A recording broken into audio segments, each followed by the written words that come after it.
প্রিয় দেশের প্রিয় ভাই ও বোনেরা, আজ 30শে ডিসেম্বর, এই বছরের আজকের শেষের একটি দিন।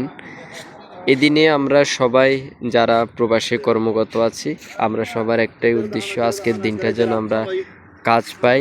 আর আমরা যখন কাজ পাবো, আজকে বছরের শেষ দিনে যদি কাজ পাই, আমরা আশা করি আমাদের যে সামনে যে দিনটা আসতেছে সে দিনগুলো আমাদের অনেক ভালো এবং প্রাণবন্ত কাটবে। আমরা সে দোয়াটাই করি। প্রতিটি দেশের নাগরিক, প্রতিটি প্রবাসীদের জন্য দোয়া চাই এবং আমরা 2025-এর আজকের শেষ দিন যেন আমাদের ভালো কাটে এবং কালকে থেকে আমরা যেন নতুন করে একটি নতুন অধ্যায় শুরু করতে পারি। সেজন্য আমাদের প্রবাসীদের জন্য দোয়া করবেন। আপনাদের সবার কাছে দোয়া চাই এবং দেশবাসীর কাছে দোয়া চাই, দেশের প্রতিটি মানুষ যেন প্রাণবন্ত এবং দায়িত্বশীল থাকে, সেদিকে লক্ষ্য রাখবেন।